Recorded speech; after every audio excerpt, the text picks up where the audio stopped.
भाषा पर जारी सियासत पर केंद्रीय गृह मंत्री अमित शाह का कांग्रेस, राज ठाकरे और स्टालिन पर करारा पलटवार।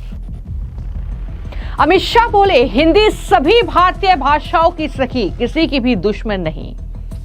अमित शाह ने दिया करारा जवाब, बोले 13 भाषाओं में देश में हो रही जेईई, नीट और सीयूईटी की परीक्षाएं। अमित शाह बोले, भारत को तोड़ने के लिए किया गया भाषा का इस्तेमाल, लेकिन तोड़ नहीं पाए। केंद्रीय गृह मंत्री अमित शाह ने एक बार फिर भाषा पर सियासत करने वाले राहुल गांधी, मनसे प्रमुख राज ठाकरे और तमिलनाडु के सीएम स्टालिन जैसे नेताओं को एक बार फिर से मुंहतोड़ जवाब दिया है। अमित शाह ने यह कहा कि हिंदी सभी भाषाओं की सखी है, किसी की भी विरोधी नहीं है, दुश्मन नहीं है। हिंदी किसी भी भारतीय भाषा का विरोध नहीं कर सकती। ये बड़ी बातें अमित शाह के जरिए कही गई और कहा कि हिंदी सभी भाषाओं की सखी है। हिंदी और सभी भारतीय भाषाएं मिलकर हमारे आत्मगौरव के अभियान को उसकी मंजिल तक पहुंचा सकती है। उन्होंने कहा कि भारत को तोड़ने के लिए भाषा का इस्तेमाल किया गया, बार बार किया गया, लेकिन भारत को तोड़ नहीं पाए। तो ये जवाब केंद्रीय गृह मंत्री अमित शाह के जरिए दिया गया। राजधानी दिल्ली में एक कार्यक्रम में सीएम रेखा गुप्ता की मौजूदगी में अमित शाह कुछ इस तरीके से दहाड़े कि विपक्ष के जो नेता अमित शाह के बयान पर उन्हें घेर रहे थे, जो अंग्रेजी को लेकर उन्होंने बयान दिया था, चाहे वो राहुल गांधी हो, चाहे वो मनसे प्रमुख राज ठाकरे हो, जो बार बार धमकी दे रहे हैं केंद्र सरकार को कि आखिर ऐसे कैसे हिंदी वहां पर पढ़ाई जाएगी, वहां पर तो सिर्फ मराठी ही बोली जानी चाहिए। ये तमाम बातें वो कह रहे हैं, लेकिन उन्हें किस तरीके से जवाब दिया है अमित शाह ने, जरा सुनिए। हिंदी किसी भी भारतीय भाषा की विरोधी हो नहीं सकती। हिंदी सभी भारतीय भाषाओं की सखी है और हिंदी और भारतीय भाषा मिलकर ही हमारे आत्मगौरव का उत्थान का जो एक कार्यक्रम है भाषा के माध्यम से, उसको अंतिम लक्ष्य तक ले जा सकते हैं। ये भारतीय भाषा अनुभाग न केवल भारत सरकार हर राज्य को सहायता करेगा कि राज्यों का प्रशासन, भारत सरकार का प्रशासन भारतीय भाषाओं के आधार पर ही हो। तत्काल अनुवाद की सुविधा वाले कई सारे सॉफ्टवेयर बन रहे हैं। Machine learning, neural machine translation आधारित उन्नत अनुवाद की प्रणालियां बन रही है।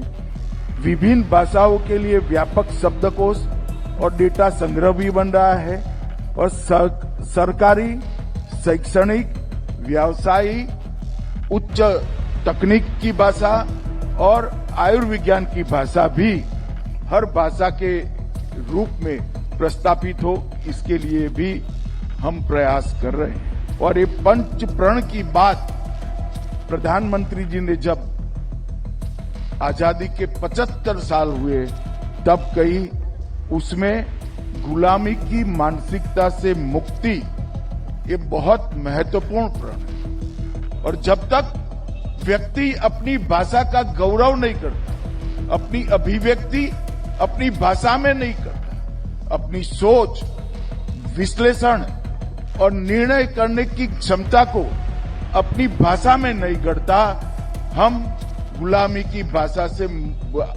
गुलामी की मानसिकता से मुक्त नहीं हो सकते। कोई भी भाषा का विरोध नहीं है, किसी भी विदेशी भाषा का विरोध नहीं करना चाहिए, परंतु हमारी भाषा को महिमा मंडित करने का होना चाहिए।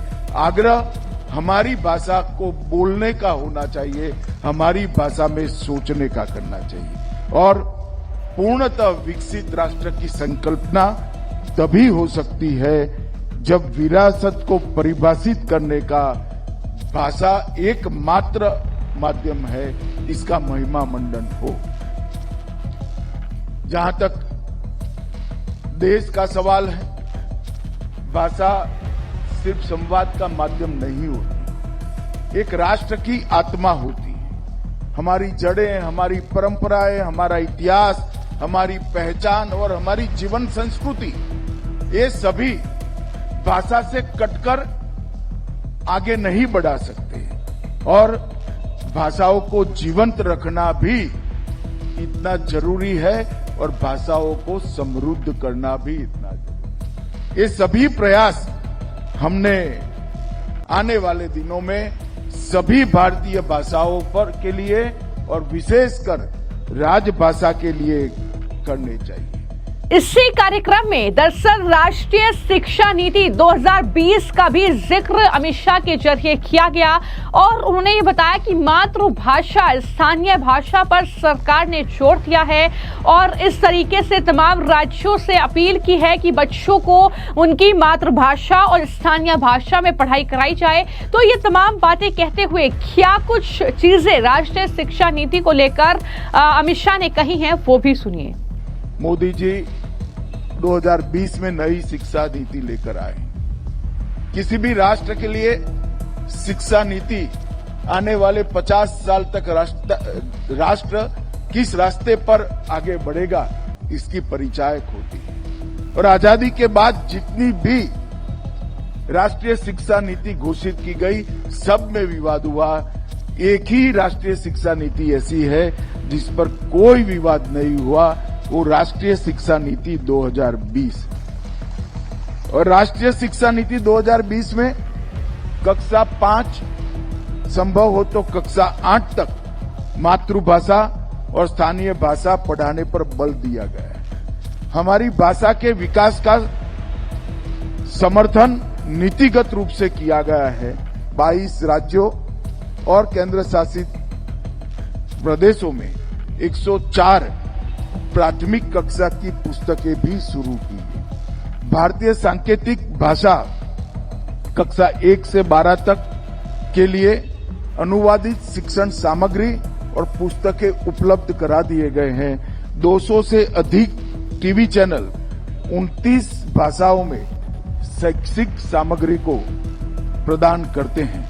दीक्षा प्लेटफॉर्म से 133 बोलियों में 3,66,000 से अधिक ई सामग्री उपलब्ध कराई है, जिसमें 7 विदेशी भाषाएं भी हमने रखी हैं। और मैं मानता हूं मित्रों, राष्ट्रीय शिक्षा नीति का ये जो इनिशिएटिव है आने वाले दिनों में राजभाषा और भारतीय भाषा दोनों के लिए बहुत सहाय रूप होगा। जेईई, नीट, सीयूईटी ऐसी कई भाषाओं को अब 13 भाषाओं में इसकी परीक्षा ली जाती है। पहले कभी भी सीएपीएफ के कांस्टेबल की भर्ती में अंग्रेजी या हिंदी में ही आप कर सकते हैं। हमने इसको लचीला बनाकर हमने 13 भाषाओं को इसके परीक्षा देने की अनुमति दी और आज मुझे कहते हुए आनंद है कि 95% परीक्षार्थी अपनी मातृभाषा में कांस्टेबल का परीक्षा दे रहे हैं। 95%। यही बताता है कि आने वाले दिनों में भारतीय भाषाओं का भविष्य कितना उज्जवल है।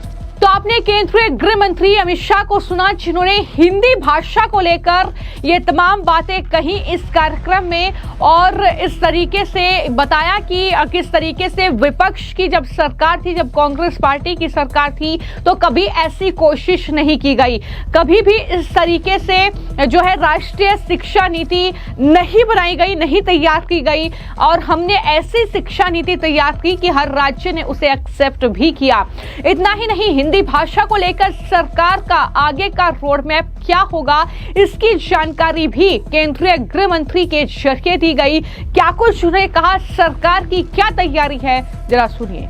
आज एक प्रकार से 50 साल की यात्रा का विहंगावलोकन का भी दिन है और आने वाले 50 साल का एक प्रकार से पथ रास्ता तय करने का भी दिन है। भारतीय राजभाषा, भारत सरकार के राजभाषा विभाग ने तय किया है कि हम आने वाले दिनों में हमारे अनुभाग, भारतीय भाषा अनुभाग के माध्यम से भारतीय भाषाओं को किशोरों की और युवाओं की भाषा बनाएंगे। हमारे किशोर और युवा भारतीय भाषा का उपयोग बढ़ाए, इसके लिए ये विभाग काम करेगा। भारतीय भाषाओं को न केवल केंद्र सरकार, राज्य सरकार में भी भारतीय भाषाओं का सरकारी कामकाज में ज्यादा से ज्यादा उपयोग हो, इसके लिए हम राज्यों का संपर्क भी करेंगे, उनको समझाने का और मनाने का प्रयास भी करेंगे। और सबसे बड़ी बात, विगत कुछ दशकों में भाषा को भारत को तोड़ने का एक जरिया बनाया गया था, तोड़ नहीं पाए हैं, मगर प्रयास जरूर हुआ था। हमें सुनिश्चित करेंगे कि हमारी भाषाएं भारत को जोड़ने का सशक्त माध्यम बने, इसके लिए राजभाषा विभाग काम करेगा। मुझे विश्वास है मोदी जी के नेतृत्व में जो नींव डल रही है, वो नींव 2047 में एक महान भारत की रचना करेगी और महान भारत की रचना के मार्ग में हमारी भारतीय भाषाओं को उन्नत बनाएंगे, समृद्ध बनाएंगे, इसकी उपयोगिता बढ़ाएंगे और भाषाओं के माध्यम से हमारा समाज जीवन का आत्मगौरव पुनः प्रस्थापित कर हम महान भारत की रचना की दिशा में अग्रसर होंगे, इसका मुझे विश्वास है। बता दें कि इससे पहले 19 जून को अमित शाह ने एक बयान दिया था जिसमें उन्होंने कहा था कि इस देश में जो लोग अंग्रेजी बोलते हैं उन्हें जल्द ही शर्म आएगी। ऐसे समाज का निर्माण दूर नहीं है। अपना देश, अपनी संस्कृति, अपना इतिहास और अपने धर्म को समझने के लिए कोई भी विदेशी भाषा पर्याप्त नहीं हो सकती, ये उनकी तरफ से कहा गया। तो राहुल गांधी बौखलाए और राहुल गांधी ने अमित शाह के इस बयान पर पोस्ट कर डाला और कहा कि अंग्रेजी बांध नहीं पुल है, अंग्रेजी शर्म नहीं शक्ति है, अंग्रेजी जंजीर नहीं जंजीरें तोड़ने का औजार है।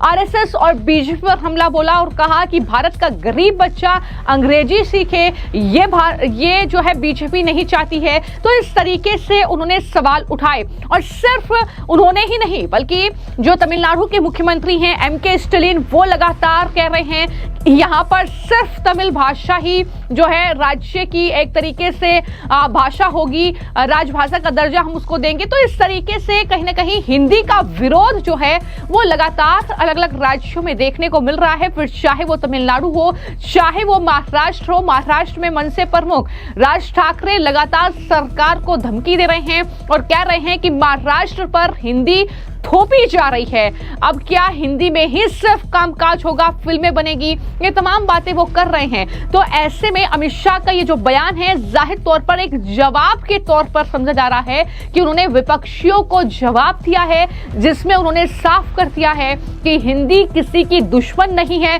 विरोधी नहीं है, सभी भारतीय भाषाओं की सखी है।